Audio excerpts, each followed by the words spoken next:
Now, meron pa tayong isang kwento ngayon tukol daw dun sa kaibigan ko, kasi nag-session kami doon sa bundok na parang christening ng bahay at may birthday din sa mga tropa, so overlooking. So nagkita-kita yung mga babarkada. Kasi yung kaibigan ko na yon, dear friend, naglasada daw siya. Yung kinuwento niya sa akin, sabi ko, kasi daw yung mga courier, meron daw pumupunta ng mga courier na ka-van, bibigyan daw sila ng mga, yun ang mga registered, no, sa mga depot. Nangyari daw kasi doon, pag dumating daw yung mga Lazada parcel or maybe Shopee or TikTok or ano pa man yan. Kasi ang pag-uusapan natin ngayon is delivery, mga motor, di ba? Usually motor, minsan bike, minsan yung Badja RE, no, yung closed, no. So minsan bibigyan daw yung isang let's say license, sabihin natin license na courier dun sa isang area. Bibigyan siya ng 700 parcels. 700. So yung parcel nagre-range din yung mga prices nun, pero madalas nakikita ko is 40 pesos. Tapos lumalaki na lang as the parcel becomes big, no, becomes heavy. Usually is 40, 60 ganun.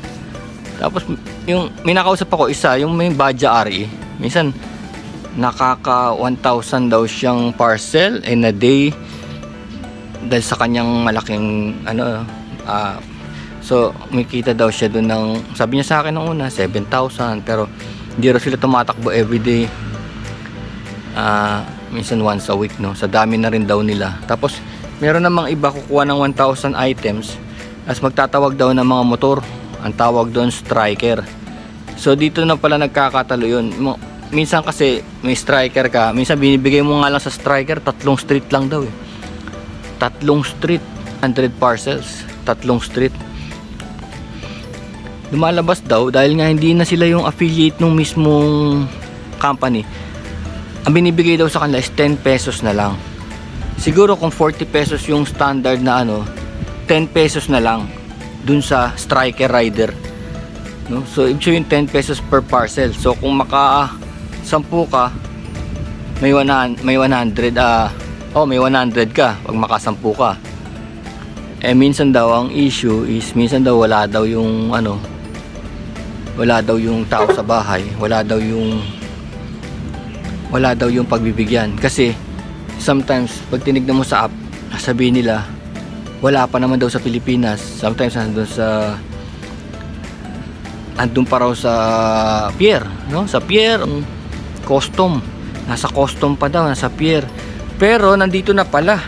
So minsan hindi nag-a-align yung sinasabi nila dun sa sa app.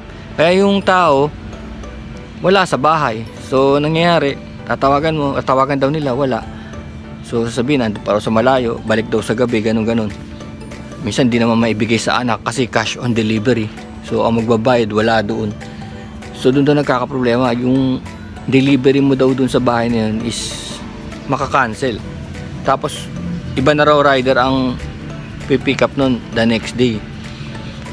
So ganun daw yung dilema ng mga rider, no. Sa halagang 10 piso, madalas daw wala pa yung tao, o kaya yung waiting time na antay-antayin mo yung tao.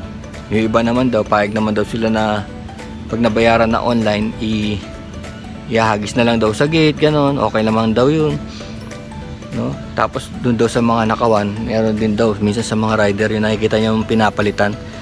Pag nakita daw nila yung yung let's say telepono, iPhone, latest iPhone, tapos paid na, ayun, pinapalitan daw nila ng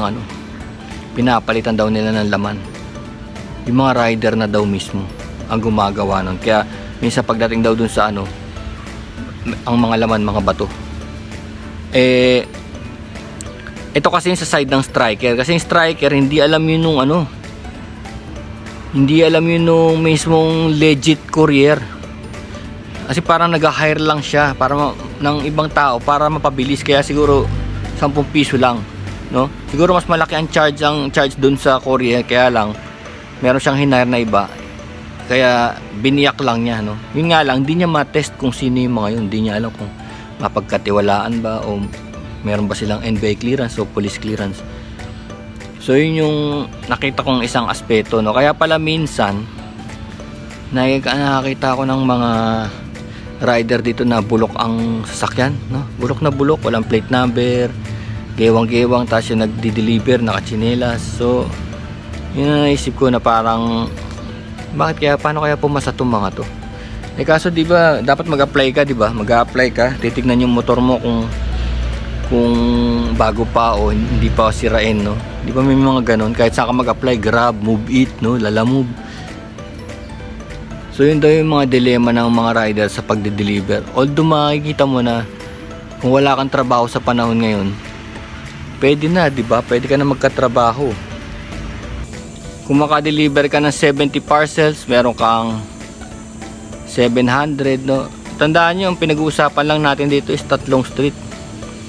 3 street lang daw ang ina-assign sa kanila. Sabihin, ganun karami nagpapa-deliver, no? Ganun karami yung umu-order online. Na nung una, siguro 10 years back, wala pang naniniwala dyan. Sabi mo, diba? Sabi mo, ba't naman ako order dyan? Gusto kong makita muna yung product, mahawakan, may damage o wala.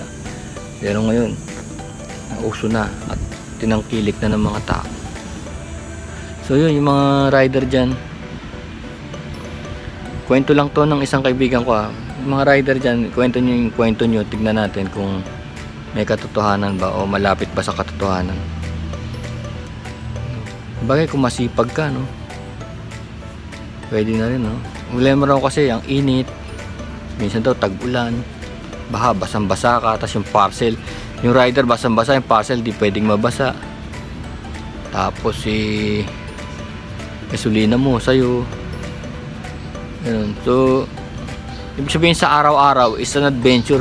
May circumstances na hindi mo nga makita yung taong nagpa-deliver, no. So mahahassle ka.